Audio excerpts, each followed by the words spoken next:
Bismillahirrahmanirrahim. Pada sesi kali ini saya akan menjelaskan tentang kalender Hijriah. Kalender yang biasa digunakan oleh umat Islam dalam melakukan aktivitas sehari-hari. Kalender Hijriah dalam satu tahunnya berjumlah 354 hari, yang merupakan tahun pendek atau tahun Basitah, dan 355 hari untuk tahun panjang. Jadi sama dengan kalender Masehi yang hanya selisih 1 hari. Cuman untuk kalender Hijriah ini lebih pendek karena berdasarkan perhitungan peredaran bulan. Sementara untuk siklusnya, kalau dalam kalender Masehi siklusnya itu setiap 4 tahun sekali, sangat berbeda dengan kalender Hijriah. Dalam kalender Hijriah, satu siklus itu ada 30 tahun. Nah, selama 30 tahun ini ada 19 tahun pendek atau Basitoh dan 11 tahun panjang atau Kabisat. Sehingga kalau dijumlah selama 30 tahun terdapat 10.631 hari. Ini di kalender Hijriah. Kenapa sampai 30 tahun? Karena berdasarkan peredaran bulan yang rata-rata 29 hari, 5 lebih. Nah, lebihnya itu yang harus disesuaikan atau digenapkan sampai 30 hari. Nah, kalender ini digagas oleh Khalifah kedua, yaitu Sayyidina Umar bin Khattab beserta para sahabat yang lain seperti Sayyidina Utsman bin Affan, Sayyidina Ali bin Abi Thalib, Abdurrahman bin Auf, Sa'ad bin Abi Waqqas, Talha bin Ubaidillah, dan Zubair bin Awam. Nah, tahun Kabisat selama 30 tahun itu berbeda dengan perhitungan dalam kalender Masehi. Dalam kalender Hijriah ini ada aturan yang harus diikuti karena memang dalam penentuan tahun Kabisatnya itu tidak beraturan. Misalnya yang pertama seperti ini. Jadi selama 30 tahun keberapa yang masuk tahun Kabisat? Nah, di sini ada adalah tahun yang kedua, tahun kelima, tahun ketujuh, tahun ke-10, 13, 15, 18, 21, 24, 26, dan 29. Nah, ini berdasarkan kaidah bahziyu ya kakat kaukati. Jadi ada ba, kemudian ha, zai, ya, lalu gabungan ya dan jim, ya ha, kaf alif, kaf dal, kaf waw, dan kaf to. Ini berdasarkan angka jumali yang sudah dijelaskan pada video sebelumnya.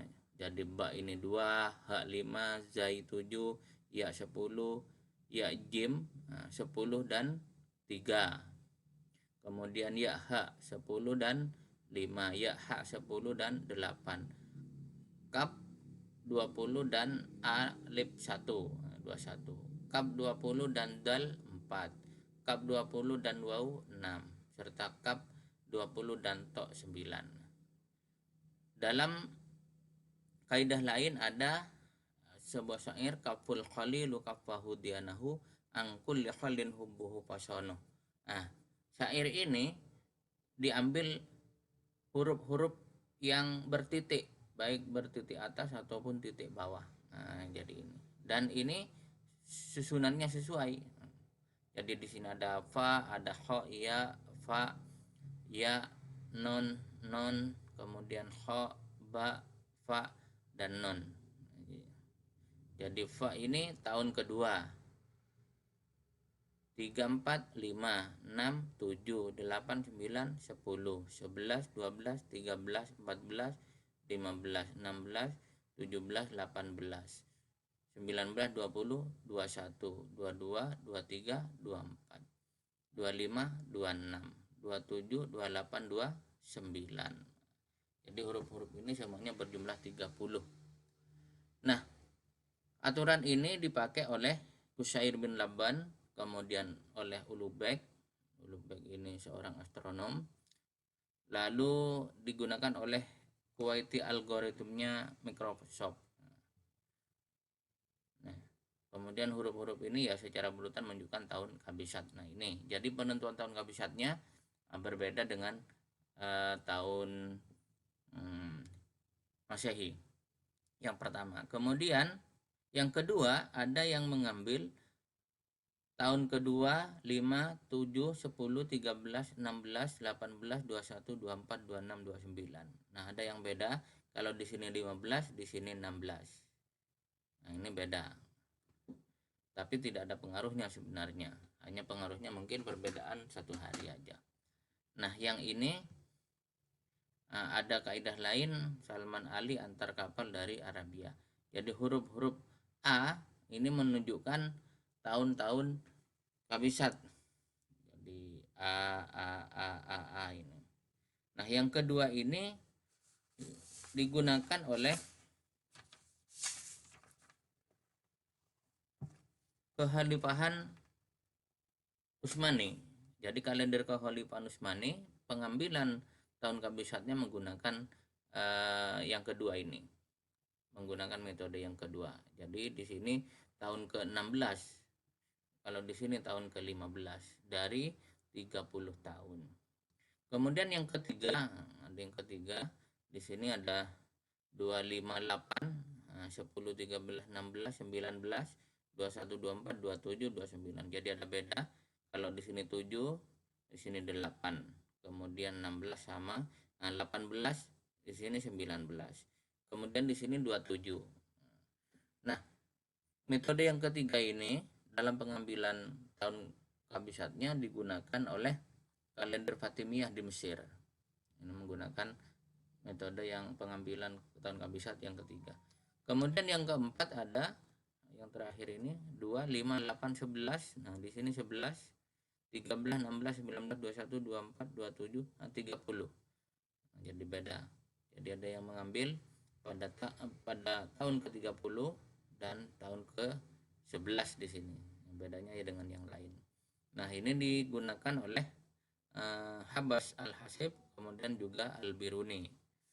Al-Biruni dalam penanggalan hijrahnya dalam mengambil tahun kabisat menggunakan metode yang keempat.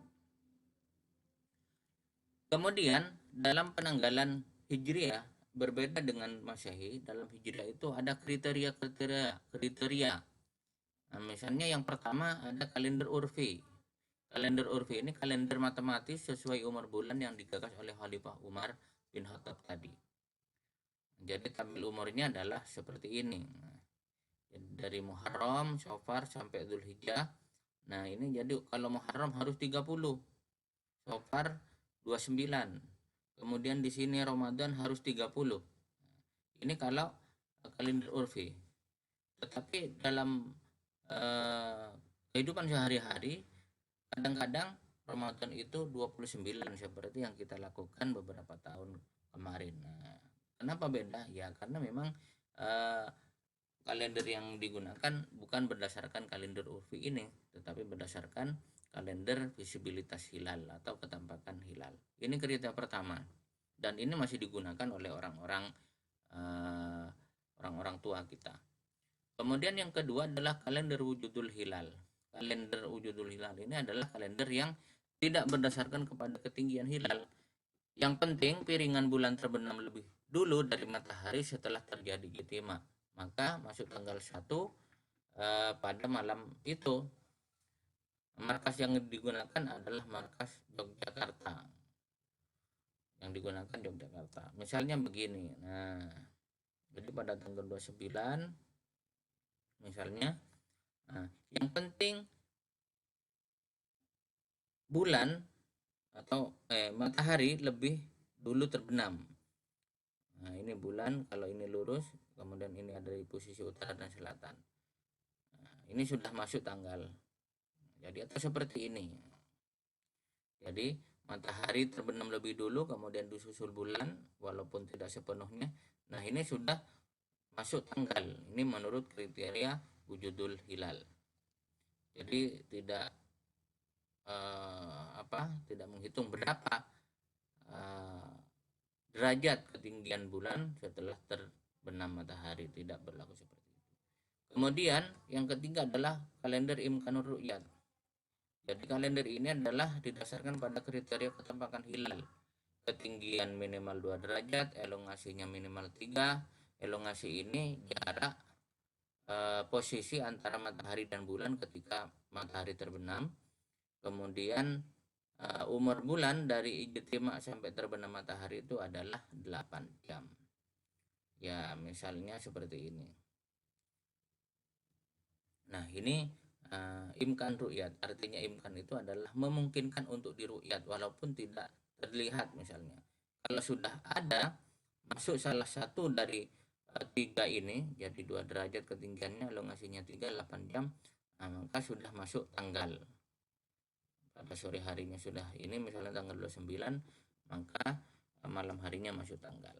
Kemudian yang ketiga adalah kalender ru'yatul hilal. Nah, kalender ru'yatul hilal ini adalah kalender yang berdasarkan kepada terlihatnya hilal ketika matahari terbenam. Dan ketika matahari terbenam setelah ijtima. Minimal ketinggiannya 2 derajat, jadi harus terlihat. Ketika melakukan ru'yat, nah harus terlihat seperti ini. Jadi lengkungan hilalnya ini harus terlihat. Kalau tidak terlihat maka bisa istikmal. Kalau tanggal 29 istikmal ya tanggal 30. Kalau terlihat maka malam harinya itu masuk pada bulan baru. Nah, ada 4 kriteria dalam penentuan kalender hijriah. Ini yang membuat perbedaan antara kalender hijriah misalnya Muhammadiyah dengan NU atau dengan pemerintah. Kemudian berikutnya adalah tabel umur bulan hijriah yang urfi itu tadi sudah saya sampaikan. Jadi kalau kita misalnya belajar membuat kalender hijriah, pertama kita harus belajar menggunakan yang urfi ini. Jadi ini sudah ada umur bulannya sekian. Jadi mesti umur bulan dalam hijriah itu selalu 30, 29, 30, 29. Tidak ada 28 apalagi 31. Sehingga kalau di sini karena berbeda dengan Masehi, kalau Masehi itu penambahan dalam tahun kabisatnya pada Februari. Kalau di sini adalah pada bulan Dzulhijjah, sehingga tidak terlalu kentara, tidak terlalu kelihatan apakah basito atau kabisat. Nah, kemudian tabel hari dan pasarannya. Nah, jadi kalau Masehi dimulai pada hari Sabtu, kalau Hijriah dimulai hari Jumat. Jumat, Sabtu, Ahad, Senin, Selasa, Rabu, Kamis. Jadi nomor 1, kalau kebetulan angkanya jatuh pada 7 atau 0 di hari Kamis. Lalu pasarannya dimulai dari Legi, Paing, Pon, Wage, Kliwon. Jadi 5 atau 0 itu Kliwon. Jadwal penanggalan Hijriah secara urfi. Nah, di sini ada kaidah yang saya ambil dari kitabnya Imam Sumin Ali Jombang, Bidatul Misal. Jadi dalam 1 tahun itu Ain Muharram Kaji li Sofari Dahin Rabi'u awalin wa akhiri Zid awalul Jumadi Budlisani Jajin li Rajabin Haji Sya'bani wa bin li Ramdani Abun Syawwalu Baqadatun Dahijatun Panalu. Nah, jadi awal-awalnya ini Ain 1 bulan Muharram, Ji 3 untuk bulan Sofar, Dahin, kemudian Rabiul Awal, Wahin Rabiul Akhir, Zid ini bulan Jumadal Ula, kemudian Bud bulan Jumadil Tsani, Jajin ini untuk bulan Rajab, Hajin untuk bulan Sya'ban, Wabin untuk Ramadan, Abun untuk Syawal, kemudian Ba dan Alif untuk bulan Dzulqa'dah, dan Dal Alif untuk bulan Dzulhijjah. Nah, seperti ini. Jadi tadi ada Ain 1. Jadi Muharram 1, harinya 1, pasarannya 1. Nah, kalau sudah ketemu yang bulan Muharram ini hari dan pasarannya, maka bulan-bulan yang lain tinggal menyesuaikan ini.